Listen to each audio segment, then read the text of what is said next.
Assalamualaikum warahmatullahi wabarakatuh. Alhamdulillah kita akan mempelajari hari ini materi kelas 3 fisika pokok bahasan 1 tentang listrik DC. Pada pertemuan pertama kali ini akan saya terangkan beberapa topik yang akan kita pelajari. Topik pada listrik DC itu ada beberapa hal, yaitu pengertian tentunya apa itu listrik DC, kemudian besaran fondasi listrik, kemudian hukum Ohm, jenis-jenis rangkaian dasar khususnya hambatan, jenis-jenis tegangan listrik, hukum Kirchhoff, dan yang terakhir energi listrik. Hari ini kita akan pelajari sampai dengan resistor ya, rangkaian resistor. Nah, yang pertama listrik DC. DC itu maknanya adalah current, direct current. Artinya di sini listrik dinamis di sini. Jadi sesungguhnya pertama sebelum masuk listrik itu kayak yang dinamis adalah listrik dipendam dalam kondisi bergerak.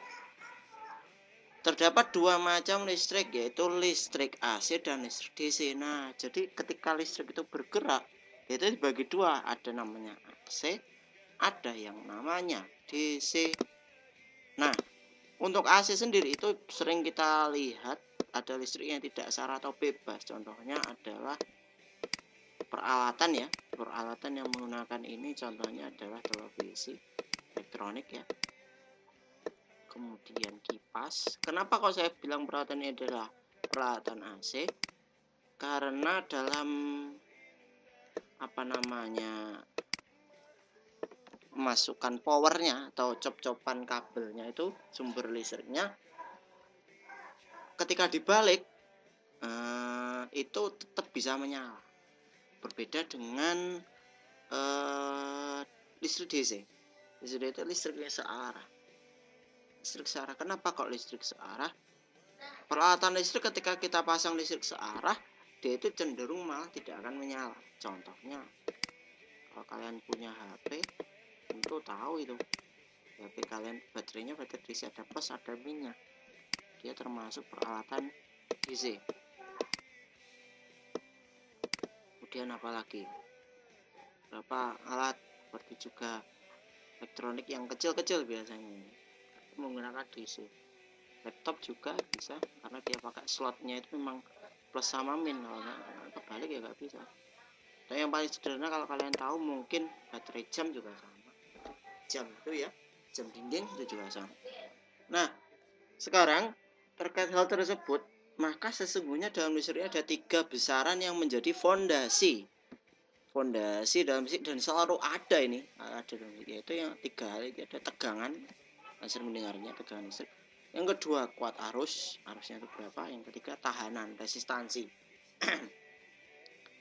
Tegangan listrik dirumuskan dengan WVQ.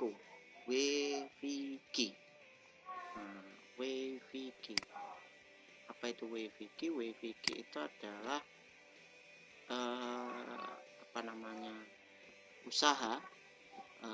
usaha atau energi nih ya. Saya terangkan energi listrik.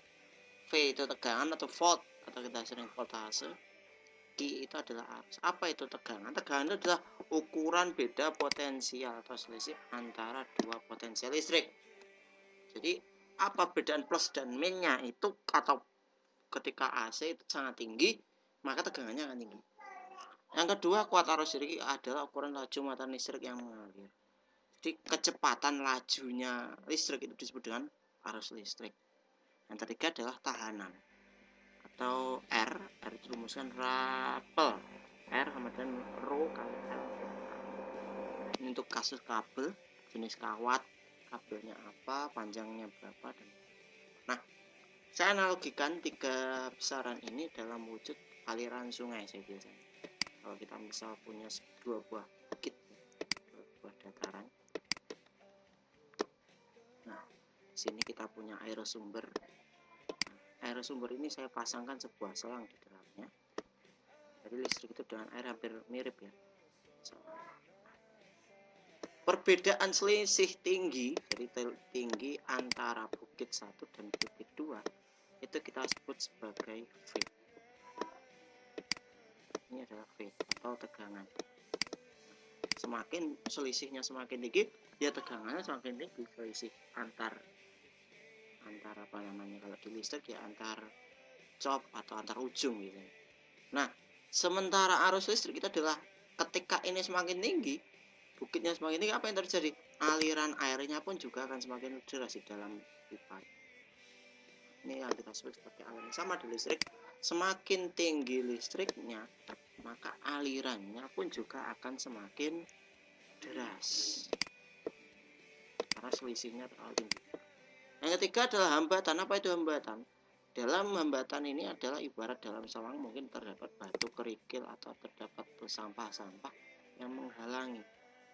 Saya kira ada ini pasti, atau hambatan udara ada PR yang menghalangi hambatan air. Kalau di listrik dari komponen dia sendiri, dari kawatnya sendiri itu sudah muncul. Nah, 3 komponen ini selalu ada. Jadi kalau mau memperkuat arus, ya maka tegangannya harus besar, arusnya hambatannya harus kecil. Itu ya. Dan ini dibuktikan oleh hukum Ohm yang mengatakan kuat arus listrik yang mengalir pada rangkaian tertutup berbanding lurus dengan tegangan, beda potensial atau tegangan, nama lainnya. Kuat arus itu I,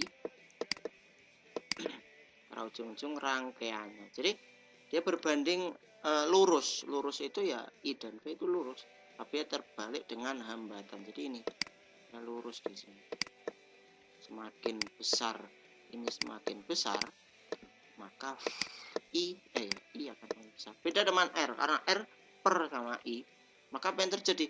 Kalau R-nya kita perkecil, maka baru I-nya akan semakin besar. Tuh, trik menghafalkannya Fir. Jenis rangkaian dasar listrik.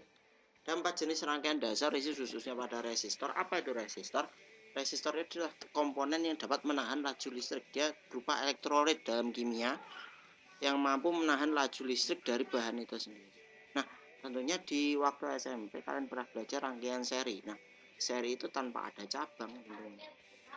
Jadi ketika ini tersambung semuanya nggak ada cabang di seri. Di sini akan berlaku R totalnya adalah tinggal nambahkan aja R1 tambah R2 tambah RG dan seterusnya. Jika ada banyak. V totalnya juga sama, tinggal nambahkan. Misal kita punya avometer, kita pasangkan di titik A dan B, titik B dan C, C dan D, maka ketika itu jumlahkan dia akan sama dengan tegangan baterainya. Jadi gitu. Tegangan di sini itu kita jumlahkan sama dengan V total atau tegangan baterai. Sementara I totalnya dia akan membuat nyala lampu itu sama semua kalau R-nya sama semua. Karena di sini tidak ada penghalang yang merepotkan, harus akan selalu sama semua. Ibarat air ya langsung ngalir gitu aja, kalau ukurannya sama kenapa harus beda gitu loh. Ibarat air, listrik juga sama. Nah, yang selanjutnya yang rangkaian kedua adalah paralel.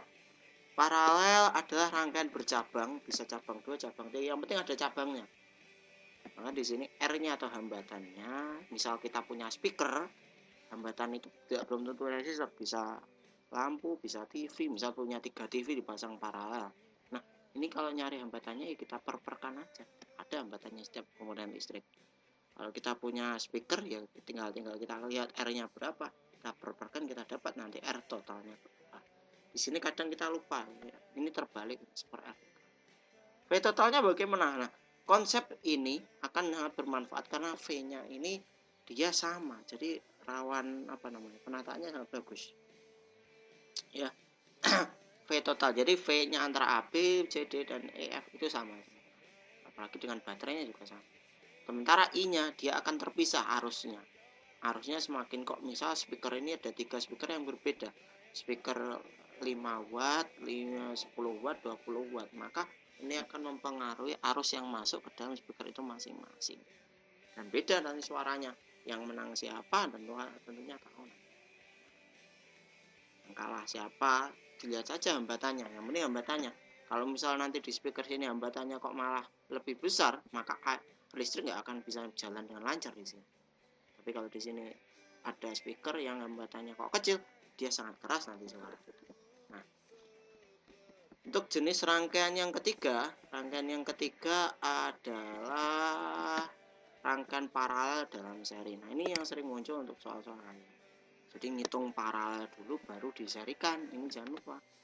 hitung paralel dulu baru di seri. Kemudian